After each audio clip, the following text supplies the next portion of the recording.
The evening of 26 November 2008 was like any other in Mumbai. The city was alive, streets were busy, and people were immersed in their daily routines, completely unaware of what the next few hours would bring. No one could have imagined that within a short time, Mumbai would witness a catastrophe so horrific that the city would never forget it. To carry out this planned destruction, 8 young men dressed in ordinary clothes landed near Badwar Park using a speedboat. They looked normal, yet something about them felt unusual to the local people present there. Among them was a man named Bharat Timur, who sensed something suspicious and mysterious about the group. He stopped them and asked who they were and why they were there. At first, the boys hesitated.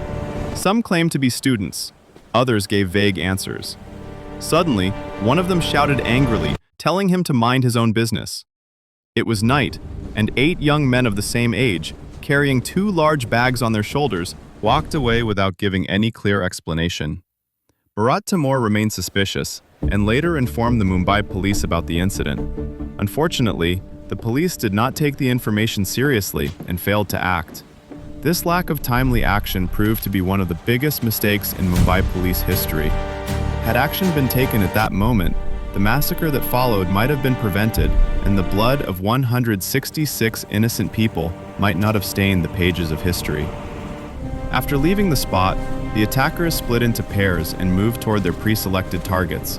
These locations included Chhatrapati Shivaji Terminus, the Taj Mahal Palace Hotel, Leopold Cafe, and Nariman House.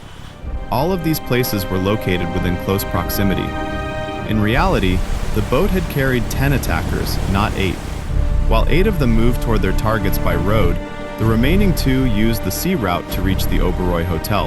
As the attackers advanced toward their objectives, Mumbai continued its routine life, unaware of the storm approaching. People were busy with work, travel, and daily responsibilities, until suddenly, the city was shaken by gunfire. At first, such sounds were not entirely unfamiliar to Mumbai. Occasional gang shootouts had made sporadic gunfire seem almost routine, but this time was different, something far bigger, something that would leave the entire nation in shock. The terror began at Chhatrapati Shivaji Terminus, one of Mumbai's busiest railway stations. That night, a train bound for Patna was delayed by several hours. The passengers had no idea that this delay would prove fatal for many of them. 2 attackers, Ismail Khan and Ajmal Kasab, arrived at the station and unleashed unimaginable horror. Kasab began firing indiscriminately with an AK-47, laughing maniacally, while Ismail threw hand grenades in all directions. People had no idea why they were being attacked or what they had done to deserve it. Gunshots, explosions, screams, and chaos filled the station. Terrified passengers ran in every direction, hiding wherever they could. Amid the panic and confusion, the attackers continued firing relentlessly, as if they were playing a video game. Their objective was singular and brutal: to turn one of Mumbai's busiest railway stations into a symbol of fear, bloodshed, and terror. Taking the information lightly, no action was taken. Later, this failure to act proved to be one of the biggest mistakes made by the Mumbai police. Had timely action been taken, Mumbai might not have witnessed such large-scale loss of life, and the history of that day might not have been stained with the blood of 166 people. After leaving the area, the attackers split into pairs and moved toward their pre-selected targets. These locations included Chhatrapati Shivaji Terminus, the Taj Mahal Palace Hotel, Leopold Cafe, and Nariman House. All of these locations were just a short distance away. Although the boat that arrived by sea carried 10 attackers, not 8, only 8 of them got off and reached their targets by road.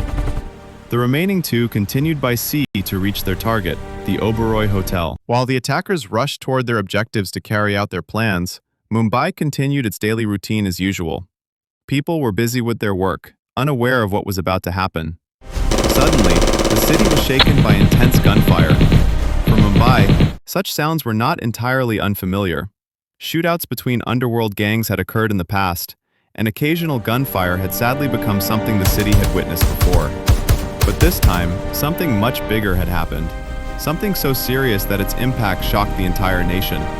The explosions and indiscriminate firing began at Chhatrapati Shivaji Terminus, one of the busiest railway stations in Mumbai.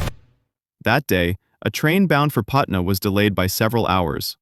The passengers had no idea that this delay would turn out to be fatal for many of them. Two attackers, Ismail Khan and Ajmal Kasab, arrived at the station together and created a scene of unimaginable terror. One of them began firing rapidly with an AK-47, while the other threw hand grenades in different directions.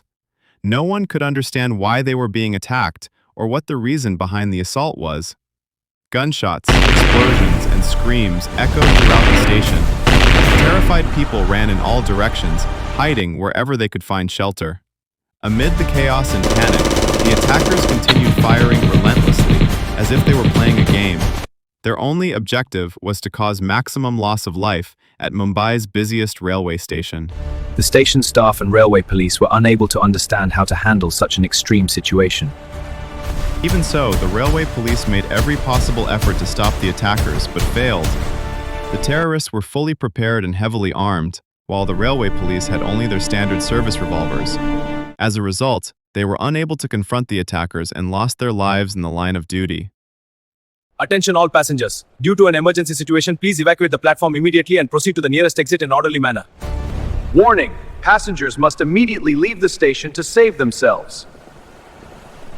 After hearing the announcement, many people managed to escape and save their lives.